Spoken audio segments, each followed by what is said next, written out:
남유다가 바벨론에게 멸망을 당한 후에 바벨론은 남유다 백성들을 포로로 바벨론으로 잡아갑니다.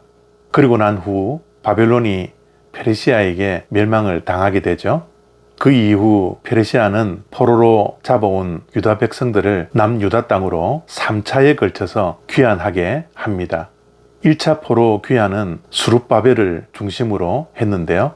수룹바벨은 가장 먼저 예루살렘 성전을 재건했습니다. 2차 포로 귀환은 에스라를 중심으로 예루살렘으로 돌아왔는데 에스라는 영적 지도자이기 때문에 율법을 회복하고 종교 개혁을 했습니다. 그리고 마지막으로 3차 포로 귀환은 느헤미야를 중심으로 남유다로 돌아왔습니다. 느헤미야는 에스라와는 달리 정치 지도자입니다.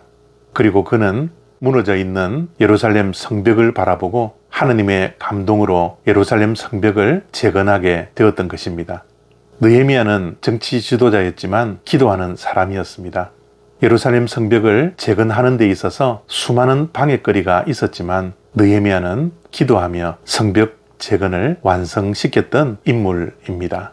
느헤미야 2장 19절과 20절 말씀입니다. 호론 사람 산발랏과 종이었던 암몬 사람 도비아와 아라비아 사람 게셀이 이 말을 듣고 우리를 업신여기고 우리를 비웃어 이르되 너희가 하는 일이 무엇이냐? 너희가 왕을 배반하고자 하느냐 하기로 내가 그들에게 대답하여 이르되 하늘의 하나님이 우리를 형통하게 하시리니 종들인 우리가 일어나 건축하려니와 오직 너희에게는 예루살렘에서 아무 기업도 없고 권리도 없고 기업되는 바도 없다 하였느니라. 아멘. 하나님의 일을 하거나 선한 일을 할 때 늘 방해꾼이 등장합니다. 느헤미야가 성벽 재건을 하려고 했을 때 방해꾼이 여지없이 등장하죠. 그들은 느헤미야가 성벽 재건을 한다라는 말을 듣고 비웃었습니다. 업신여겼습니다. 그리고 조롱도 했겠죠. 그러한 방해꾼들을 보며 느헤미야의 심정은 어떠했겠습니까? 또한 느헤미야를 이렇게 협박합니다. 느헤미야를 중심으로 예루살렘 성벽을 재건한다라는 말을 듣고 그들은 왜 너희가 페르시아 왕을 배반하느냐 라고 합니다.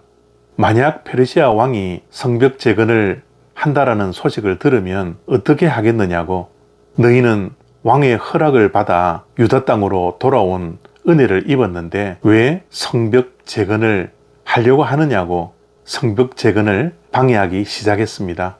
만약 성벽 재건을 한다면 페르시아 왕이 가만두지 않을 것이라고 협박하는 것이죠.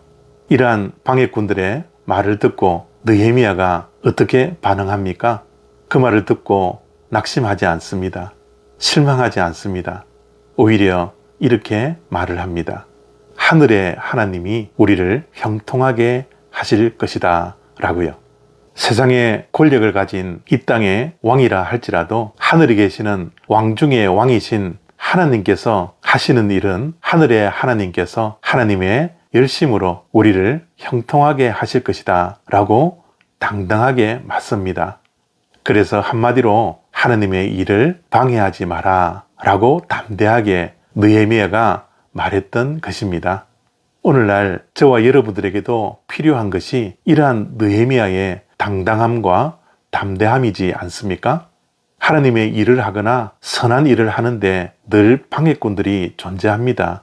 이것은 어쩌면 공식과도 같은 것입니다. 지금도 선한 일을 하고 하나님의 일을 하고 교회 일을 하는데 조롱과 협박과 업신여김을 받는 사람들은 있지 않습니까? 실망하지 마십시오. 낙심하지 마십시오. 절망하지 마십시오. 두려워도 하지 마십시오. 왜냐하면 하나님께서 허락하신 하나님의 일은 하나님께서 하나님의 열심으로 그 일을 이루어 가십니다. 이것이 우리의 믿음이기에 결코 선한 일을 하다가 낙심하지 않을 수 있습니다. 오늘도 하나님의 선한 일을 하다가 어떠한 방해거리가 있다 할지라도 포기하거나 중단하지 않는 저와 여러분들이 되었으면 좋겠습니다.